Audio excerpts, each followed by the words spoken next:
presentation is brought to you by Mr. Main Event Brian Waters and the real Dwayne Alley.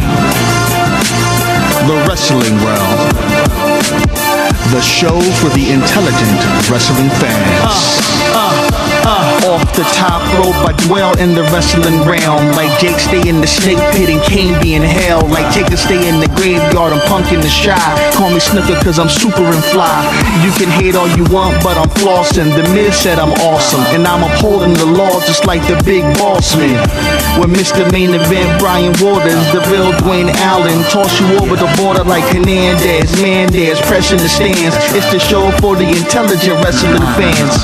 Hitman like Hawk, but I'm not from Calgary. I'm all about the bill, so let that gold shower me, empower me like Farouk and the nation. If you don't know your history, then you should change the station.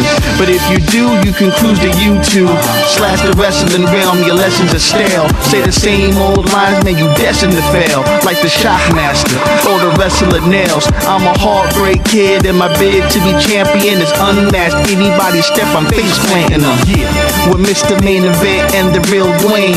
You the sisters of love, we the powers of pain. You see we coming with a spear while your monkey flipping. It's Brian Waters, Dwayne Allen, and your boy Trenton. And that's just how the story goes. That's just how the story goes. It's the Wrestling Wrealm, baby. The Wrestling Wrealm. Mr. Main Event Brian Waters, the real Dwayne Allen. And I'm your boy Trent CMG. You know what it is, baby. Let's go.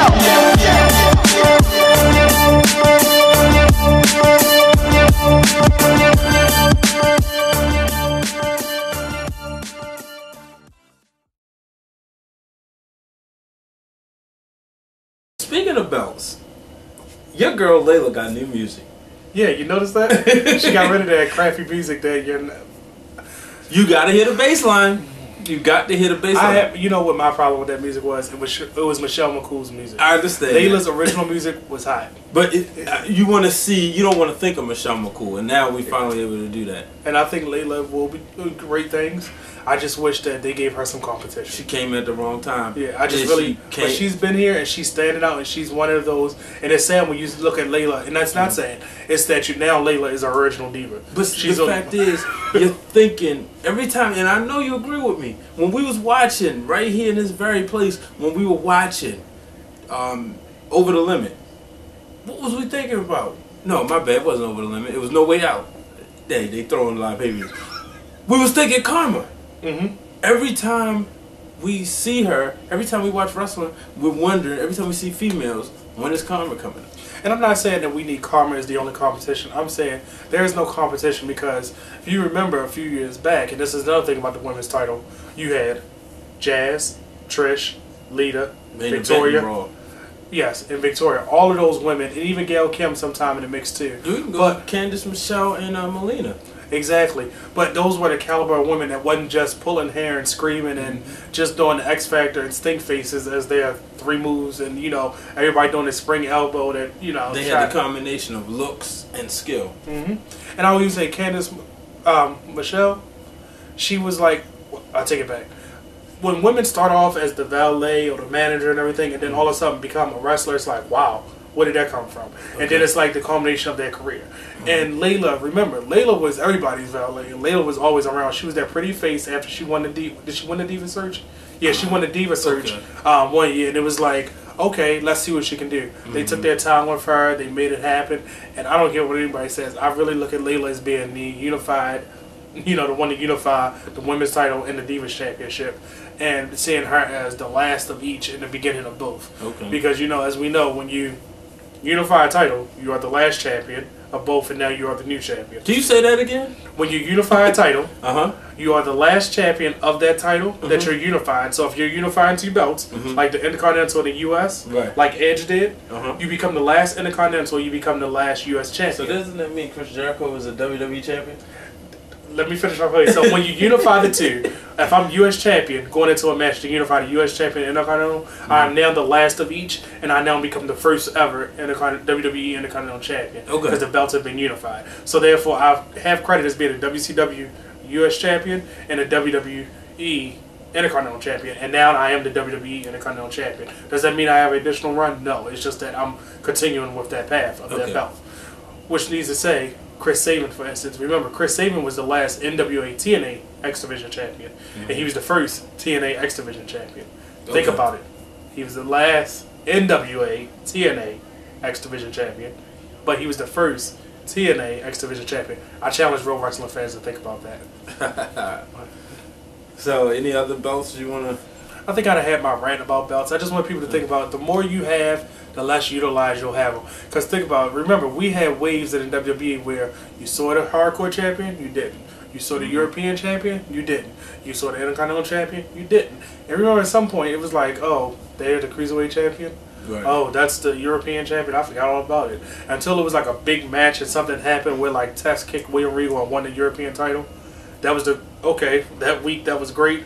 3 weeks from then, you're like, oh yeah, Tessa's European champion. So do you think Night of Champions is a less prominent pay-per-view compared to what it was when they first started it? Yes, because you don't build up to it. Night of Champions is a great concept.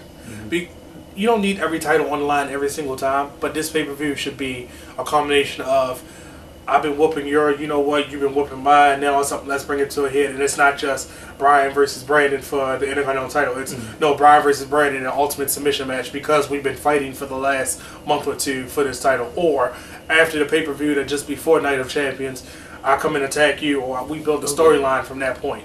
I'm going to disagree with you. I think with a pay-per-view, at least... Alright, let's say it's 12 pay-per-views a year. It might be a little bit more than that. I think it's 13, 12, let's say 12 pay-per-views. I say at least 9 of them should have every title on the line.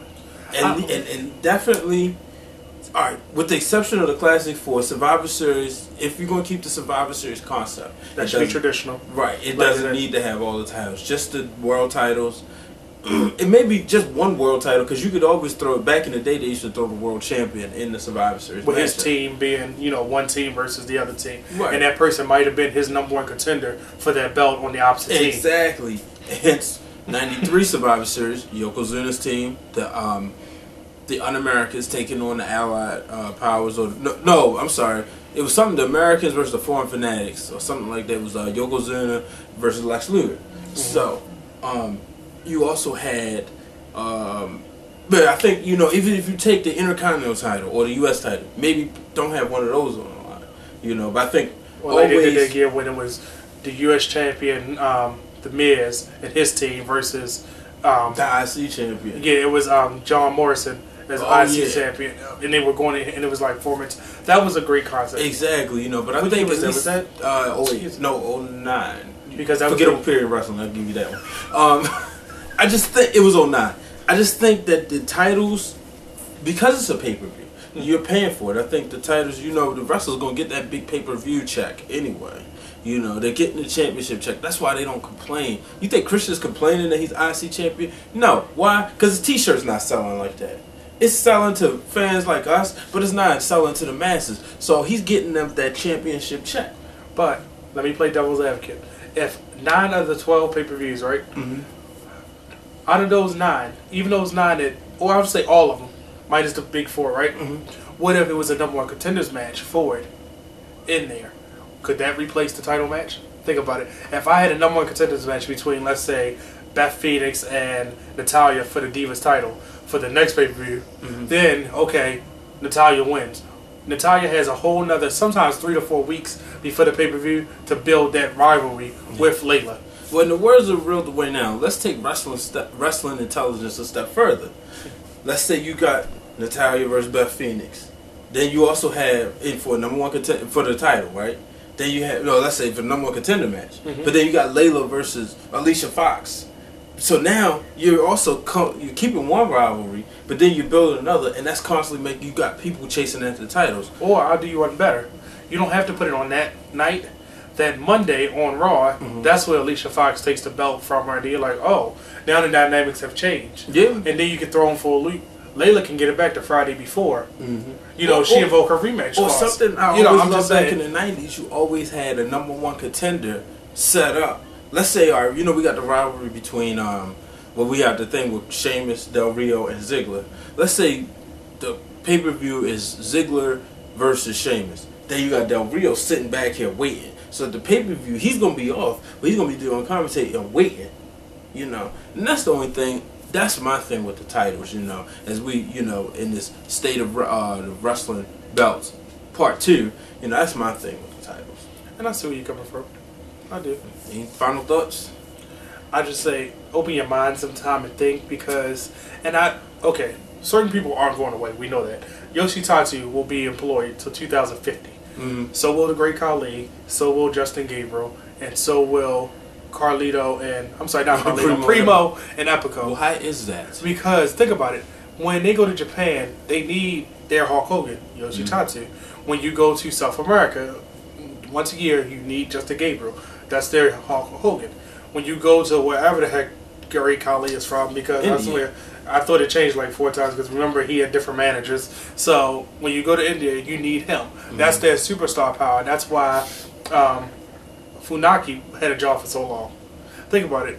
So that's what I'm saying. These people aren't going anywhere, so you still have to have them at least once a month on TV. Mm-hmm. How can you have another championship come along and you don't have room for them on your show? Because theoretically, there's about, what, maybe 6 matches on Raw at the most? Right. And then promos and then commercials and all that. So now you want to add another dynamic. It's hard enough to get them on there and get people to actually be relevant. Because right now, Santino's just holding the U.S. title. He's just holding it. That's all he's doing. And I thought Otunga was going to wear the strap by now. Of what? Anyway, he got too much baby on that belt to disintegrate. But that's just my personal opinion. But I just think that if you add more titles, you're going to lose credibility as other ones. Because let's say it was a Cruiserweight title. Mm-hmm. Okay, well, we're going to see the Cruiserweights on Superstars.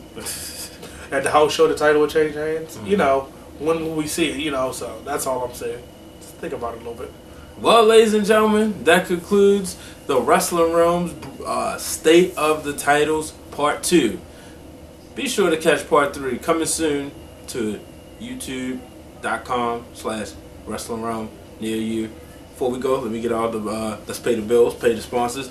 You can find the Wrestling Realm on ProWrestlingPowerhouse.com, on UltimateSportsTalk.com, as well as pwjournal.wordpress.com.